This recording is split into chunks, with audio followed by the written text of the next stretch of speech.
Assalamu alaikum, dear parents and students. I hope everyone is doing great and keeping themselves safe. Welcome to our week 8 of distance learning. Our subject is math. We'll start with lesson 10.1 and 10.2. We will go over collecting data and reading picture graphs. Here we have to look over qualities of a good learner at ASCS. A stands for ambitious. What are your goals? What you want to be when you grow up, and are you working towards those goals? S stands for self-learner. Are you learning by yourself, discovering knowledge without any help? And C stands for curious. Are you curious about your learning? Are you trying to discover, explore things which interests you? And S stands for seeking feedback. Are you seeking feedback? Are you receiving and giving feedback to your teacher, to your friends, to people around you to learn more? Now let's look into our vocabulary. These are two vocabulary words. Survey. Survey is to ask group of people one question and record their answers, and data is the information that you receive. For example, if I want to know how many books do children read in a week on Kids, so this is my survey. I'm going to go and ask them questions and I will get information. Now the information that I will collect from them, how many children are reading, how many books children are reading, that is my data, that's my information. Now, let's look into our learning intention. I will be able to collect data in a survey and record it in a tally chart. I will be able to read data in picture graphs and use it to solve problems. Now, if you look to the learning pit, as we have always discussed, that whenever we are learning something new, you will be faced with a challenge and you will find yourself in the pit. Now, to get out from the pit successfully is to always keep on practicing to improve yourself. Try to be curious about your learning, be a self-learner, seek for feedback, ask questions, ask for help, and inshallah you will find yourself outside the learning pit. Now your success criteria is I can collect data and record it in a tally chart, and I can read tally chart and picture graph. Now you will be wondering what is a tally chart. So it's a chart made using tallies that records data or information. One tally mark equals to, or it represents one object. Now you will be wondering what exactly does it mean? Now counting of many objects can be difficult and very hard. In order to easily count many things and keep a score of it, we use these tally marks. Now tally marks are strokes or lines we put in order to count the number of things in groups of fives, and we draw one straight line to represent one object. So we draw 4 of them for 4 objects, but for the 5th object we represent it by drawing a slant line across the 4 lines that we already drew before. So this represents 5 objects. Now you have to look at the tally marks and you have to say how many are there. So this equals to 1, 2, 3, 4, and this is 4, 1 across 5. So I'm going to draw 5, then I'm going to add 1 to make it 6. The same thing, 7, 8, 9, and 10 is 5 plus 5 equals to 10. So that's how we represent the marks on the tally chart. Now in here you can see the survey that they have collected, the lunch that children like the most, and the pet that children like the most. Now each line represents one child. So here we have pizza, sandwich, salad, and pasta, and in the tally you can see the children that represents them. So I have 4 here, 5 plus 1, 6, for salad 3, and for the last one I have 5. Now the question is, Which lunch option do children like the most? Wonderful, that is sandwich, because there are 6 students who vote for sandwich.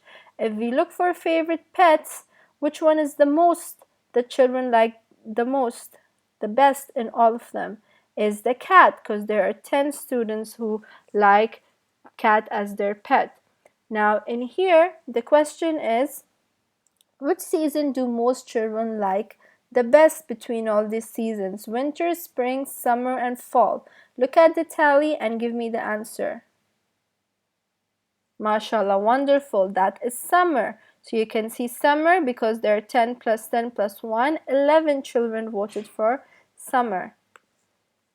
Now let's do this together. So here it shows you which transportation children use to come to school. So they can they use by walking, by riding bikes, by bus, or by car. They've showed you the tally for all of them, but except for the car, and you have to choose which one is the right tally, 1, 2, or 3. So let's see how many pictures are there. 1, 2, 3, 4, 5. So you have to see which one shows 5 objects. Wonderful. This is number 2, which shows 5. Excellent. Let's go to the next one. In here, they're asking you to change the tally data here into a frequency table.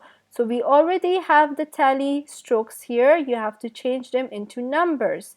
Now it is the same graph, but instead of using tally, you're going to write numbers to represent them. So for walk, I have 10 plus 10 plus 2, which equals to 12. So here the number, I'm going to write 12 here. And I will do the same for the rest of them. Now the question here says, how many children go to school by bus? So I'm going to look at the bus and I'm going to look at the children.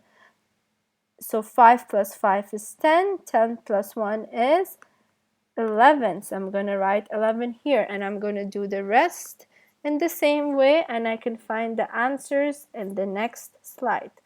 Now we will go over our picture graphs and how to read it. So a picture graph uses pictures to show data. So here it has different parts. So the first one is the title, which says animals on the farm, and in the column here it shows you the animals, dogs, cows, and ducks, and this is what we call the label. So it's labeling it, and this is the title. Here you will see the pictures which are drawn for each one of them, and this is what we call our picture graph. Now we have a picture graph of animals on the farm here, and you have to always look at the key, because the key tells you each picture represents how many. How many does it stand for? So here it says key. Each picture stands for one animal. So let's look at the dogs. There are 3 animals, cows 2, and ducks there are 4. So the question is asking you how many dogs are there. So 1, 2, 3. Let's do the last one. How many dogs and cows together? Together means addition or subtraction. Wonderful means addition when we bring things together. So let's go to dogs and cows. So 1, 2, 3, 4, 5 equals to 5 animals altogether. And you can check your answers. And now let's look into this. Here they have written here the donut shop, and here we have the days of our week, and the key says 1 donut represents 1. And here the question is asking you, were more donuts sold on Monday or Friday? So I'm going to look at Monday and Friday and try to compare. Till here, Monday and Friday sold the same amount of donuts, but Friday sold 2 more extra than Monday. So the answer is Friday. Let's do the second one. On which day were the fewest donuts sold? Fewest mean the least. So which one was the least? Was Thursday. So my answer is Thursday. And I will do the same way for the rest of the questions. I will read the picture graph and answer the questions, and you can check your answers in the next slide. Now the challenge here is you have a tally graph and you have to change the tally chart into you have to change the you have a tally chart here and you have to change the tallies into a picture graph. So it's going to be the same labels here, the sandwich, cheese, jam, tuna, and turkey. So these are the options for the sandwiches. Now instead of using the tally strokes, you're gonna draw the amount of it. Now let's look at the key. The key is telling you each picture stands for one child. So for the cheese, there are 5. So I'm gonna draw 5 faces here. So 1, 2, 3, 4, and 5. And I will do the exact same with the other options. Now the question is asking me how many children chose tuna. So I'm gonna look here, 1, 2, 3, 4, and I'm gonna write here 4 children, and that's it. And I'm gonna do the same thing with the other questions, and you can check your answers. And in here we have to think about your learning journey and give feedback to your teacher, because it's very important to give feedback and receive feedback as a learner. Now you have to think, did you understand everything, or you need to work on it, or you need more help to understand and clarify if you have any doubts. So once you're done with your feedback, you can go to your teacher, and if you need any extra help, you can tell your teacher, your parents, your friends, your brother or sister, and we're all always here to help you. Feel free to ask your teachers, because we need to understand what is our learning intention and what is our success criteria in order to find ourselves outside the learning pit. We need to be practicing, looking for feedback, and improving ourselves, and inshallah we will be successful. If you have any questions, ask your teachers, and I will see you again in another video. Thank you for listening.